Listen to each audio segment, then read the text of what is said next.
Carta de Paulo aos Coríntios, eu vou ser breve, mas eu não posso deixar de compartilhar nessa noite tão emblemática uma breve mensagem para você. 1 Coríntios 15, versículo 14, a palavra de Deus diz assim: E se Cristo não ressuscitou, é vã a nossa pregação e vã a nossa fé. Versículo 16 da mesma carta, mesmo capítulo, diz assim: Porque se os mortos não ressuscitam, também Cristo não ressuscitou. Versículo 17. E se Cristo não ressuscitou, é vã a vossa fé. Eu não sei se você já ouviu, alguns que estiveram de manhã, claro, já ouviram. Há uma anedota, uma piadinha envolvendo o famoso investigador Sherlock Holmes e o seu fiel companheiro Dr. Watson. Eles estão acampando e depois de jantarem, comerem um lanche, deitaram lá na tenda e dormiram. No meio da madrugada, Sherlock Holmes acorda, cutuca Watson e diz: Watson, olhe para o céu, o que você vê?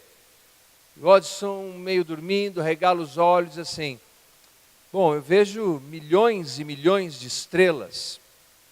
Sherlock Holmes pergunta: e o que isso significa? Ele fala: bem, astronomicamente isso significa que existem milhões de galáxias e potencialmente bilhões de planetas. E aí o Sherlock Holmes pergunta: o que mais significa? Ele diz assim: astronomicamente isso me diz que, aliás, astrologicamente, isso me mostra que Saturno está em Leão. O que mais? Ele diz: orologicamente, me mostra que nós estamos 15 minutos depois das 3 da manhã. O que mais? Teologicamente, que existe um Deus imenso que criou todas essas coisas e nós somos apenas uma pequena parte da sua criação. E o que mais? Esse meteorologicamente me diz que nós teremos um dia ensolarado e bonito. E aí o Watson pergunta: e para você, Holmes? Ele diz: para mim, sabe o que significa, meu caro Watson? Que roubaram a nossa tenda.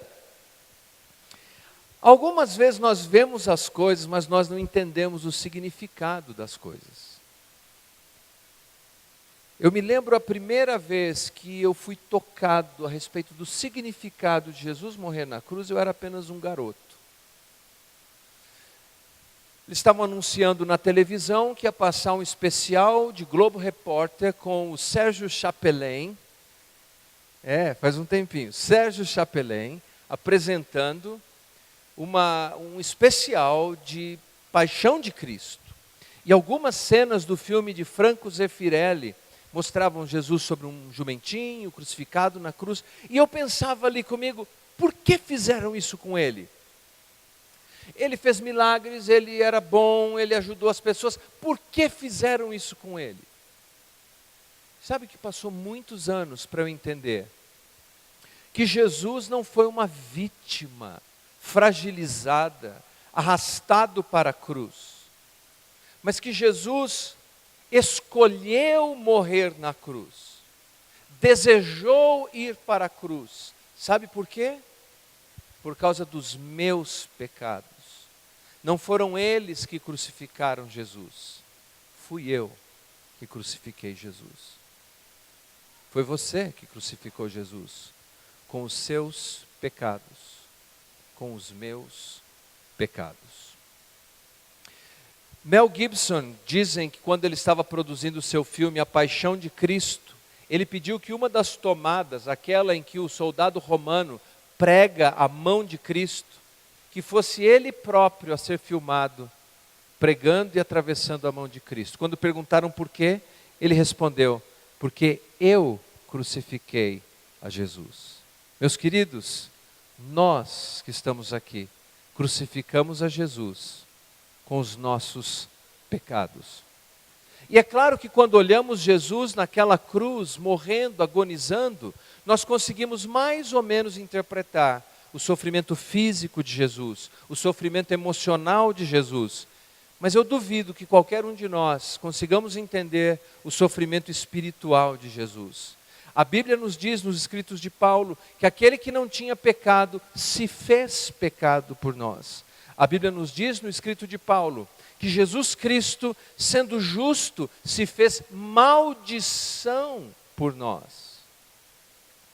Nunca ouvi alguém me chamar de maldito. Eu acho que eu daria logo um de esquerda se dissesse isso. Mas Jesus se fez maldição em meu lugar, no seu lugar, para que Deus estivesse a nosso favor. O termo técnico é propiciação, para que Deus nos fosse propício. Mas veja só, a cruz de Cristo significa que Jesus foi até ali e pagou o preço pelos nossos pecados. Mas a pergunta que nós temos que fazer é: Deus o Pai aceitou o pagamento? Como sabemos se Deus aceitou ou não o pagamento? Eu lhe digo como sabemos que Deus aceitou o pagamento pelos seus pecados e pelos meus pecados. Porque 3 dias depois, Jesus ressuscitou dentre os mortos. E isso nos diz que Deus o Pai aceitou o pagamento pelos nossos pecados. Veja o que diz Paulo. Paulo diz que se Jesus não ressuscitou dentre os mortos, é vã a nossa fé, é vazia, é desprovida de qualquer propósito. Alguém disse que não, que ainda que Cristo não tenha ressuscitado dentre os mortos, o cristianismo tem uma ética maravilhosa. Mentira! E por que digo isso? Porque se Jesus não ressuscitou, Jesus foi uma fraude. Os apóstolos foram um embuste. E a mensagem do Evangelho é uma mentira. E nenhuma ética de valor pode ser edificada sobre a mentira. Mas ele vive. Opa, pera. Mas ele vive. Sim, ele vive. É isso que nós cremos nessa noite. Veja você, que se Jesus não ressuscitasse, nós não teríamos jamais a certeza de que Deus o Pai aceitou o pagamento pelos nossos pecados. E mais do que isso, toda a nossa esperança estaria reduzida a um túmulo. Toda a nossa esperança. Os cristãos que foram mortos no atentado terrorista no Sri Lanka, os seus familiares têm esperança. Porque embora eles tenham sido martirizados covardemente num domingo de Páscoa, porque Cristo vive, eles viverão também. Há esperança, mas se Jesus não ressuscitou, não há esperança. Veja você, que quando Jesus apareceu aos seus discípulos na estrada de Emaús, ele conversou com os seus discípulos sobre todo o Antigo Testamento, para demonstrar quem ele era. Ele começou por Moisés, falou dos escritos e dos profetas. E assim, finalmente, quando ele parte o pão, eles entenderam que ele era o Cristo. O que significa isso? Se Jesus não tivesse ressuscitado, tudo que o precedeu, o Gênesis, o Êxodo, o Levítico, o Número, o Deuteronômio, todos aqueles escritos, eles sucumbem na irrealidade. Todo o Antigo Testamento, tudo que veio antes dele, depende da ressurreição de Jesus. Veja você que no livro de Gênesis, Jesus é a semente da mulher que esmaga a cabeça da serpente. Em Êxodo ele é o Cordeiro Pascual, em Levítico ele é o sumo sacerdote, em Malaquias ele é o sol da justiça, que traz cura sob suas asas. Mas isso só é verdade se ele levantou dentre os mortos. Mas nessa noite nós sabemos, ele vive. Nós sabemos, nessa noite, ele vive.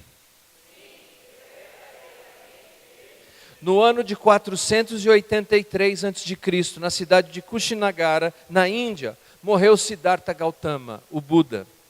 No ano de 479, morreu Confúcio. No ano de 632, dia 8 de junho, morreu o profeta Mohammed, isso depois de Cristo.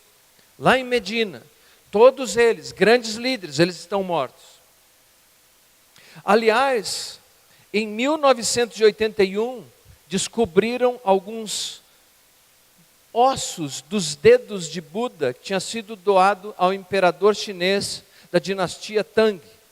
E quando em 81 eles descobriram esses ossos, eles celebraram, porque para eles encontrar algum resíduo histórico da existência de Buda é razão de celebração. Mas nós, meus queridos, se algum dia alguém encontrasse alguma sobra do corpo de Jesus, para nós não teríamos nada a celebrar. Nós estamos aqui nessa noite celebrando por uma única razão, porque a Páscoa é uma mensagem de promessa vazia, túmulo vazio, lençóis vazios, uma cruz vazia.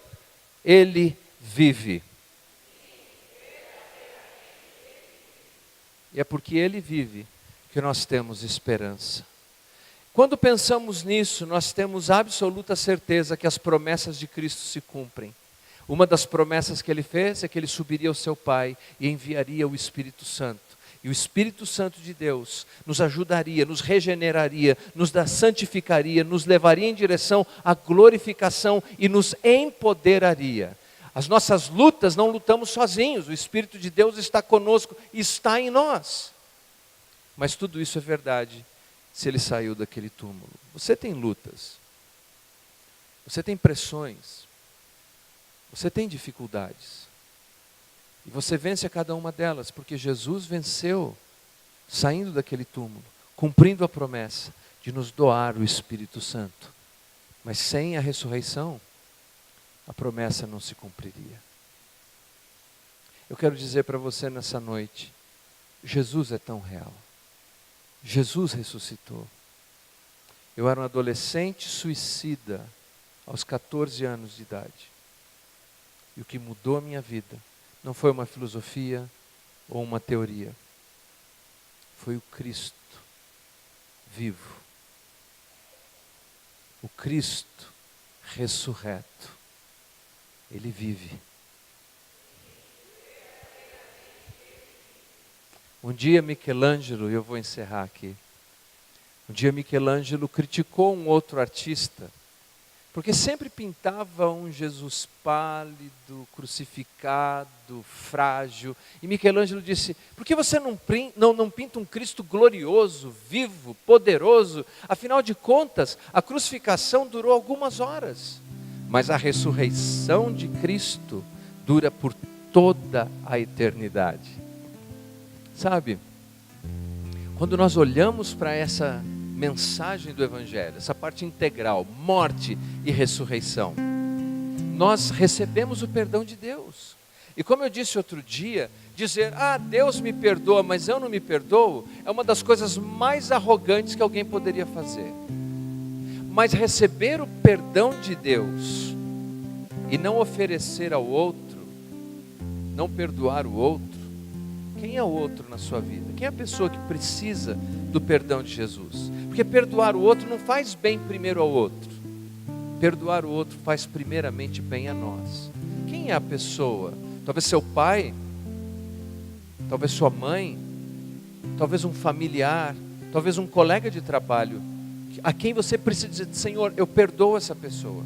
Porque não perdoar essa pessoa é um egoísmo imenso. É desejar a graça e a misericórdia de Deus para você, mas não oferecer a outro. Que tal nessa noite? Essa noite em que celebramos com crianças que cantaram, com o coral, com os louvores que foram entoados, e em que fizemos essa breve reflexão. Abraçar a graça de Cristo, aceitar o seu perdão e oferecemos perdão àqueles que estão à nossa volta. Sabe por quê? Porque Ele vive.